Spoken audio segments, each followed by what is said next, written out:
Originally, I'm from New York, the Bronx. I grew up with 7 brothers total, so I'm one of 7. I know sometimes people think it's like, oh, you have 8. It's like, no, 7. Both my parents live together and they're still together. My dad's a janitor. My mom just takes care of us. Me and my brothers were completely different. How I am is completely different from everybody else.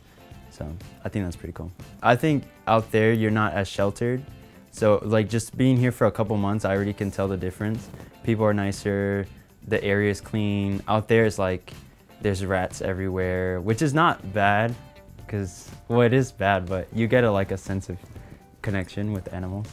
There's like a lot of violence. What I've learned out here is like everyone's so nice, so you don't have to be aggressive, except if you're driving and there's traffic. My family definitely supports me financially sometimes, even, and for sure like with morale and stuff. In the beginning, I was kind of doubting myself when I moved out here. I was like, what am I doing here? But once I got like the groove and like the motivation, I started doing a lot better. My mom's like super supportive, and I love telling her like when I do new stuff, like even this interview, I'm like, oh mom, I'm doing like this cool little interview. She's like, oh, I'm so proud of you. Cause to her, everything is like a huge deal. Even if it's like something small, it's like the world to her. So I think it's like nice to be able to share what I'm doing with my family. Well, I know it was a big issue for like in the story from like on this show was like a big deal, and it was more because of myself, not really his job. He could have been anything else. It was like a lot of people feel shame. Anyone can feel shame. Whether you're rich, whether you're poor, whether you have like a mansion, or like you're like me, you live in a 1-bedroom or 2-bedroom. Like you can, like everyone's entitled to feel how they are.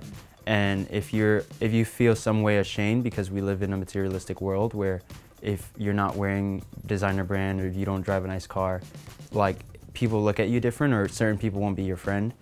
I think that's a real issue that people deal with, and that was what I was dealing with, shame. I was scouted. I was just working at my job, Zara. I was working at Zara. I love Zara clothes. I was actually late that day too, and one of the casting directors who was on vacation, who lives here in LA, was like returning, I think, jeans or something, and she just like was staring at me. At first I was like, this woman's like hitting on me or something. So she came up to me and was like, hi, like you're really handsome. And I was like, thank you. And then she was just like, here's my card. And then she told me like she works with Top Model, and she gave me her card, and I looked into the show and saw that they were actually doing guys. And once I auditioned, I was like, she actually helped me a lot through the process. Like there was this long line, and I got there and I was like, I'm not gonna wait this line, like there's no chance. And then she saw me and was like, oh, come to the front. So I still had to wait like 10 hours. The whole process takes like 10, 12 hours just to get your like 5 minutes of audition time. And once I did it, they like loved it. There's like a special room, and I think they showed it a couple times, like they glimpsed it. It's like whenever you wake up or like go to sleep, you have to go to that room and get mic'd, de-mic'd or mic'd. And literally like, it's like the supply room too, because there's like condoms, lube, like so many weird things. Like why would you have that there? And I know they're trying to like start something, because they'll like put it right by you're getting mic'd, like you're getting mic'd and they'll like put your face towards it, like trying to put some kind of like thing, like they want something to happen. I'm like, why are there so many condoms here? They don't let you stay in there too long because they want you to interact. That was definitely my favorite room. Well, when I decided to move to LA was after the show. So I had just met really good friends, so Jeremy and Dawn from the show, and they were just saying how many opportunities were here. And I thought it was more fitting because like after the show was over, like everything was wrapped, I felt so reborn and so like new, and was like, I'm not the same person. And I was like, I can't just go back to New York where it's like the same apartment, the same friends. Like, how am I gonna live with them now? Like, how am I gonna hang out with these people knowing what I've like gone through, seeing what I've gone through? I was like, I have to start fresh. Like, I have to start new and just start over and make friends where I can tell them the truth and not just be like, have to make up a whole lie about it now that it's out there. Everything is heightened, like the fights are heightened. What I noticed is like about the job especially, like I used to think modeling was like so fast, like you get the shots and you're done. I've learned like the production side, like it's like you wait for 10 hours and you shoot for 1. I've seen the like nasty side where you don't eat because you're on set, and you don't want to eat right before you shoot, so they bring you your food right before you shoot. The competition, just like on the show, is like competitive.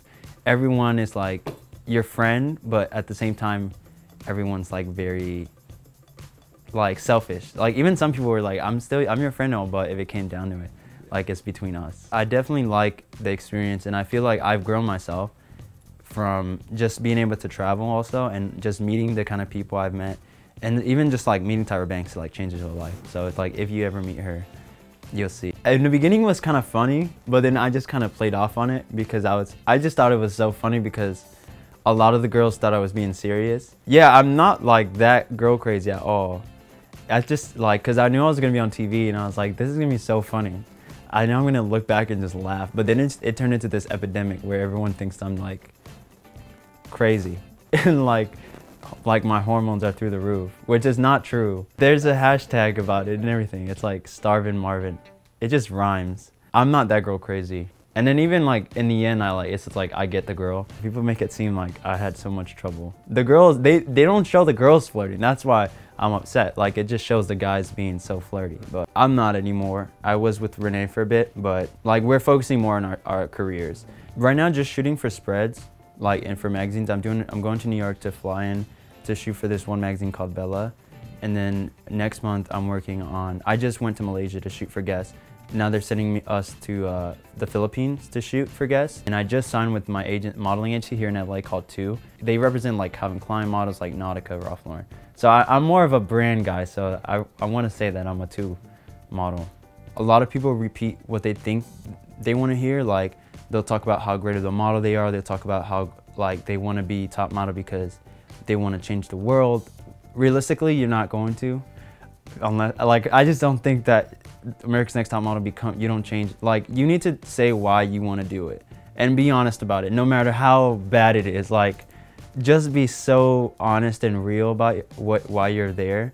Like, I literally was like, I want to be there because I know there's going to be a bunch of girls from all over the world, and where else are you going to meet? Where else are you going to be enclosed with girls where they have no choice but to talk to you? So I was like so blunt. I was like, yeah, there's gonna be a ton of girls. Like I see some here already. Like I hope they get picked. And it was just so funny. And I was not even that serious.